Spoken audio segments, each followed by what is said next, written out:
The day had started like any other for Henry Lopez. The sun was barely peeking over the hills of East LA when he kissed his daughter Emma goodbye on the forehead with a simple promise. "I'm getting off early today, Princess. How about we grab some street tacos tonight? Sound good?" She nodded with a gap-toothed smile, clutching her pink backpack covered in mermaid drawings. She was 6 years old and had the brightest eyes Henry had ever seen. Since his wife died, she was everything. He climbed onto the old metro bus on the 52 route, his toolbox on his lap and his work uniform still smelling of bar soap. His boss had assigned him an urgent repair at a house in Beverly Hills, one of those mansions you only see from the outside, through traffic like they're from another world. When he arrived, the gate opened without him even pressing the buzzer. A security guard dressed in a black suit gestured curtly for him to come through. As he crossed the perfectly manicured lawn, Henry couldn't help but feel out of place. The immaculate concrete, the stained glass windows, the modern sculptures, everything seemed designed to remind him he didn't belong there. A housekeeper greeted him and guided him to a spacious main living room decorated with white marble, carved wood and lighting that looked like it came from an art gallery. Henry barely heard the instructions about the supposed leak behind the sink because something in that room pulled at him with an invisible force. In front of him, hanging above the fireplace, was an enormous portrait of a young woman. It wasn't just any painting. Her eyes were so alive they seemed to speak to him. Henry took 2 steps toward the painting, feeling his heart begin to pound in his ears. "It can't be," he whispered. The woman in the portrait had long dark hair with an expression somewhere between melancholic and proud. But it wasn't her refined features that had paralyzed him.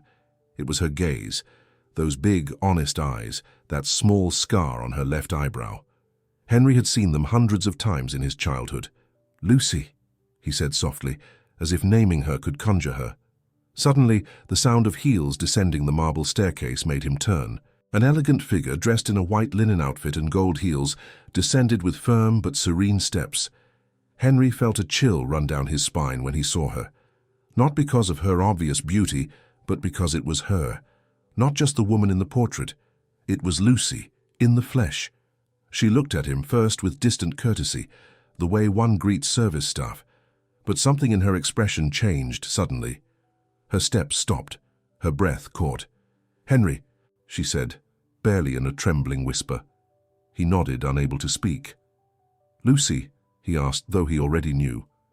She ran toward him, not caring about her clothes or high society manners. They embraced tightly, awkwardly, surprised by the intensity of the reunion. Henry felt time stop, that the walls of that mansion dissolved, and they were back in that old orphanage in Phoenix, where 2 children alone in the world promised never to forget each other. "I looked for you for so many years," he murmured with a broken voice. "Me too, but they made me not look back," she said, swallowing her tears. They separated slowly, looking at each other with a mixture of disbelief, emotion, and something else, something neither of them dared to name yet. "You became Isabella Martinez," said Henry. "They adopted me at 12. They changed my name, my life, everything. They told me the past had to stay behind, but I could never forget you." A pause. Both were trying to understand the impossibility of this moment. The silence was broken by the clear, singing voice of a little girl. "Daddy?" Emma, dressed in a blue jumper with a doll in her hand, had arrived accompanied by a neighbor who helped watch her in emergencies. Henry had completely forgotten he'd asked her to meet him there because he'd be working late at another job. Isabella looked at the girl with surprise, but her eyes softened immediately. "Is she your daughter?" she asked with a warm smile. Henry nodded, taking Emma in his arms. "Emma, sweetheart, this is a very special friend of Daddy's." The girl extended her little hand naturally. "Hi, I'm Emma. Do you live here?" Isabella took the child's hand tenderly. "Yes, and you have the most beautiful name in the world." Henry watched the scene with a lump in his throat. The past, present, and a possible future intertwined before his eyes, like a vision. The woman he thought was lost forever was back, and his daughter, his little Emma, had just won her over in seconds. "Do you have daughters too?" the girl asked. Isabella shook her head with a sad smile. "No, sweetheart, but I always dreamed of having one as beautiful as you." Emma hugged her without warning. Isabella held her delicately, as if afraid she might break. Henry ran a hand over his face, stunned by the intensity of it all. He wasn't a man accustomed to drama or cinematic reunions. He was a janitor, a father doing what he could to get by. But there he stood, in the middle of a marble living room, with the woman who had marked his childhood, with his daughter hugging her as if she'd always known her. "Want some coffee?" Isabella asked, with the softest voice he'd ever heard from her. Henry didn't know how to respond. He just nodded. She walked toward the kitchen, but before she did, she stopped and looked at the portrait. "Sometimes I feel like that girl is still watching me from there, like reminding me who I was. But you reminded me of everything all at once." He looked at the painting too.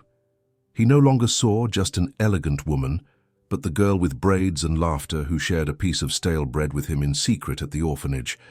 The Lucy who promised him that even if life separated them, he would always be her family. And in that instant, Henry knew this encounter was no coincidence. It was destiny. The silence in the kitchen was thick, almost uncomfortable, but full of meaning. Henry held the hot cup of coffee with both hands, looking out the window as if he needed something to focus his gaze on. Isabella, sitting across from him, fidgeted with a white cloth napkin.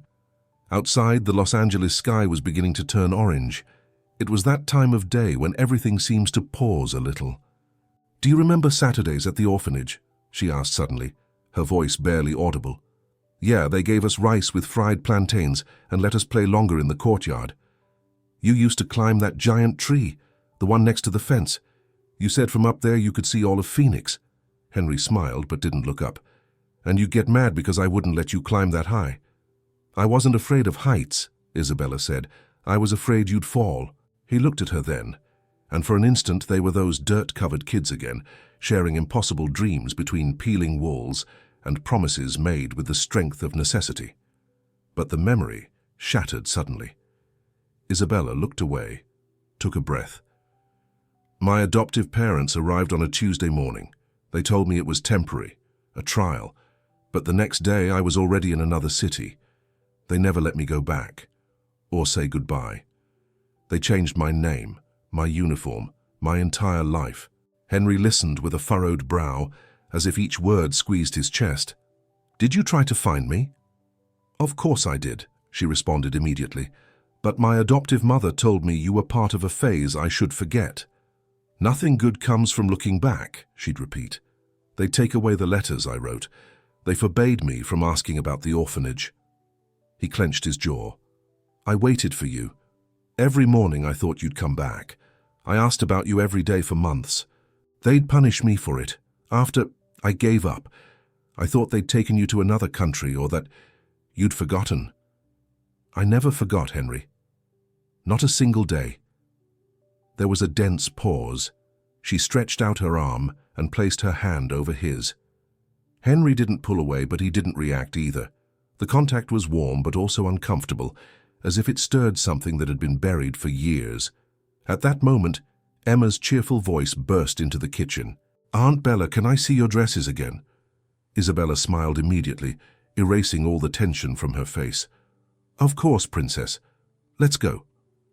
The girl took her hand and ran with her toward a room full of colorful fabrics, mannequins, and sketches. Henry stayed seated, watching as both silhouettes disappeared down the hallway. A mixture of pride, tenderness, and fear grew in his stomach. Henry walked through the streets of his neighborhood that night, with Emma asleep in his arms. They were coming back after spending the afternoon at Isabella's house. It had been a strange experience. Nice, yes, but also uncomfortable. The difference between their worlds became more evident with each visit. "How can she talk about fashion and Paris, and I can barely scrape together money for the kid's uniform?" he muttered to himself. He walked until he reached his small apartment in a grey building with peeling walls. He climbed the stairs without making noise, laid Emma in her little bed and stood watching her for a long time. He remembered the moment when he found out he was going to be a dad. His wife was still alive. It was a hot afternoon, and she came home crying with emotion. "We're having a girl," she told him, and he, who had never had a real family, felt like life was finally giving him something of his own. Now, with Isabella back, everything seemed to wobble again. How could he compete with someone who lived among fashion shows, interviews, and dinners with business people? What did he have to offer? What could he really expect? The following week was an emotional roller coaster.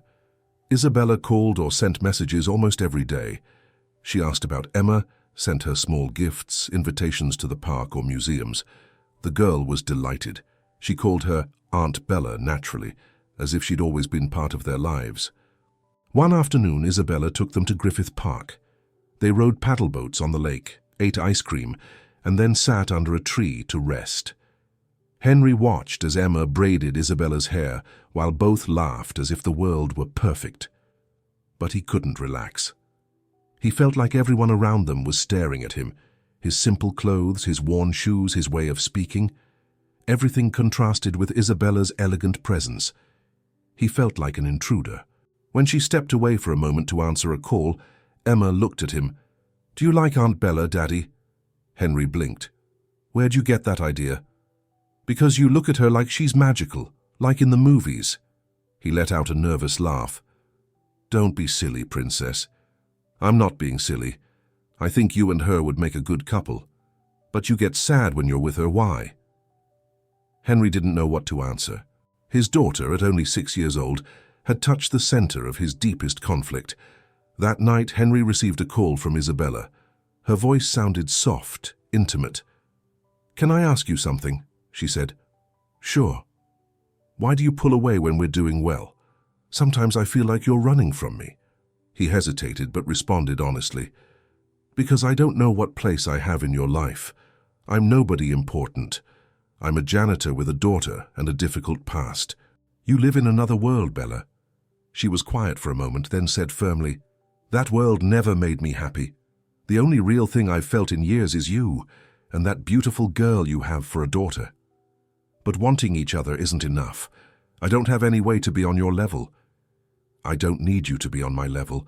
I need you to be close." Henry felt something break inside him, an old armor made of fear and shame. "Let me try," he whispered. "I'm here. I'm not disappearing again." And for the first time in many years, Henry slept with a full heart, though also with a whirlwind of doubts that wouldn't leave him alone so easily. The improvised workshop Henry set up on the roof of his building was small, but it was full of life. He had wood stacked against one wall, well-organized tools, hand-drawn plans, and a whiteboard where, with clumsy but determined handwriting, he wrote ideas, measurements, and client names. Above, a red tarp protected from the sun. Below, the floor vibrated with new dreams. "What if instead of Henry's services we put something with more heart?" Isabella suggested one afternoon, while Emma painted with watercolors on an old table. "Like what?" he asked, wiping his hands with a rag. "How about Emma builds?" Henry blinked. He looked at his daughter, who raised her head with an ear-to-ear smile. "My name?" "Yes, Princess." "Because you're building both of us," Isabella said tenderly. A lump formed in Henry's throat. He took a smooth piece of wood, found a thick marker, and wrote in capital letters, "Emma builds." That's how it all started. In the following months, the transformation was evident. Isabella, true to her promise, helped Henry take online courses, improve his personal presentation, and even understand the basic fundamentals of administration and design. She didn't treat him with pity, but with respect. She demanded from him, motivated him, pushed him to believe in himself. "You're smart, Henry, you always were. You just needed someone to remind you." And he, for the first time in a long time, began to see himself as more than a janitor. He started dreaming of his own offices, thinking about hiring helpers, projecting budgets. Each achievement, however small, was celebrated with a simple dinner at his place, with Emma dancing in her pajamas between them. One night, after delivering his first complete project, the remodeling of a coffee shop in Silver Lake, Isabella invited him to her house for dinner. The table was set with candles, soft music in the background, and an atmosphere that was no longer just friendship. Henry, nervous, ran a hand over his shirt collar. He didn't know whether to take her hand, hug her, or stay still. You know, she said, pouring wine, sometimes I'm afraid of this. Of what? Being happy. He looked at her intently. His gaze was honest, deep. I'm afraid this will end, he said. Isabella moved closer, took his hand and whispered, I don't want to lose you again. The kiss was soft, restrained, as if both needed to confirm that love was real and not just an echo of the past. But it was enough to ignite what had been dormant for years. Over time, rumors reached the ears of Isabella's adoptive parents, wealthy people, influential, accustomed to controlling every aspect of her life. One morning, while Henry was finishing a presentation for a new client, Isabella received a call that immediately changed the tone of her voice. Why are you following me, Mother? Why do you care who I'm with? She said, firm but hurt. Henry looked up from the dining room. Isabella was standing, tense, looking out the window. No, you're not going to blackmail me again. I'm grown up. I'm not your investment. I don't owe you anything. The call ended with an imaginary door slam. Isabella stood for a few seconds in silence, breathing heavily. Then she turned toward Henry. They want me to leave you, to break this off, to distance myself from you. He swallowed hard. I don't want to be the reason you lose everything. Everything? They never gave me what you and Emma are giving me. What if they take away your brand, your support, your place in that world? I'd rather lose their world than lose mine. She moved closer to him and with a determined voice said, Today I stop being Isabella Martinez. Today I go back to being Lucy, the girl who dreamed of freedom and true love. Henry hugged her, tight, as if sealing a new promise. In that instant, without luxury, without cameras, with nothing but their synchronized heartbeats, they became more than a story from the past. They were present. They were future.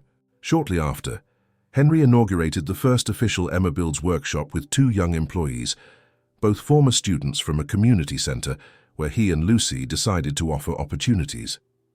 The logo featured a drawing of a girl with a hard hat and a huge smile. At the opening, Isabella, or rather Lucy, gave an emotional speech. There's no stronger foundation than one built with love. This project isn't just a business. It's a second chance for us, and for those who, like us, once felt invisible. Henry watched her from the back with tears held back, and when she came down from the platform, he hugged her tightly. See what we built? And we're just getting started, she responded. Because when love is built with effort, there's no threat that can tear it down. The day dawned with a soft light, as if the sky knew something special was about to happen. The bells of St. John's Chapel in the heart of Pasadena rang with a serene cadence, while curious neighbors peered from windows to see the couple coming out hand in hand, with sincere smiles and eyes shining with emotion. Henry wore a light-colored suit, without luxuries, but perfectly fitted. Isabella, or Lucy, as she now asked those closest to her to call her, wore a simple dress, hand-embroidered by women from a community she herself had begun to support. There were no cameras, no imported flowers, no famous guests. Only those who mattered were there. Emma, the Emma Builds workers, friends from the neighborhood, children from the orphanage, and some people who had accompanied them along the way. When the priest pronounced the words, "You may kiss the bride," Henry leaned in gently and kissed her on the lips as if he still couldn't believe that she, the girl with long braids and scandalous laughter from the orphanage, was now before him as a woman, as his life partner. Emma, in a yellow dress with flowers, ran to hug them. "Now we're a real family," she shouted. "We always were, sweetheart," Henry responded, with tears in his eyes. The new house was located in Pasadena, on a lot Henry had bought with his first big earnings. He designed it himself, 3 bedrooms, lots of natural light, a small yard for Emma to play in, and an attached workshop where he could keep working. Every corner was full of details built with love.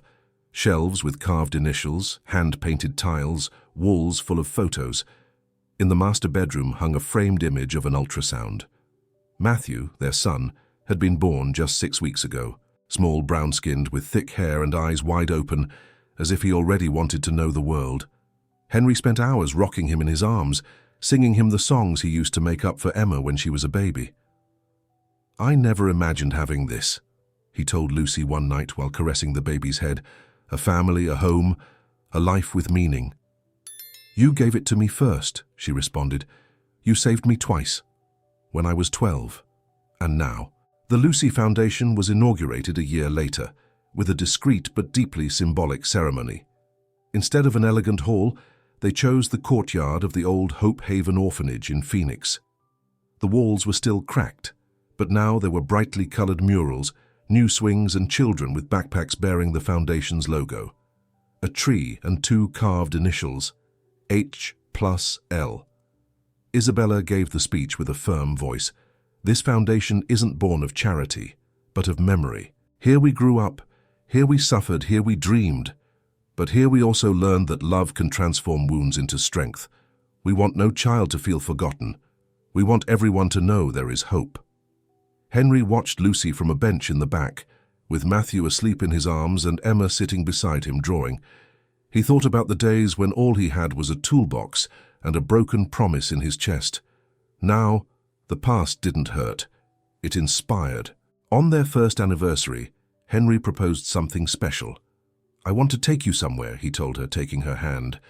They traveled to Phoenix with the children without announcing anything. Upon arriving at the orphanage, they walked to the huge tree, where once with a rusty nail they carved their initials as children. They were still there, though worn by time and sun. "Do you remember?" she said, touching the bark. "Here we promised we'd never forget each other." "And we kept our promise," said Lucy, hugging him. In front of the tree, Henry took a small case from his pocket. It was a simple chain made of red thread with a hand-carved wooden heart pendant.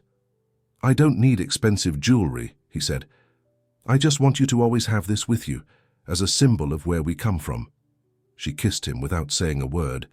Around them, the orphanage children played, ran, laughed. Some hugged Emma, who was teaching them to draw butterflies with colored chalk. Matthew slept in a stroller under the shade. And for the first time in a long time, everything was in its place. The imaginary camera pulls away, as if floating, showing the courtyard, the tree, the reunited family, the children full of hope. A mural painted on the wall says in large letters, "Here begins what the world thought impossible." Because love, when it's true, doesn't just repair what's broken. It transforms it, and it leaves deep roots where once there was only abandonment.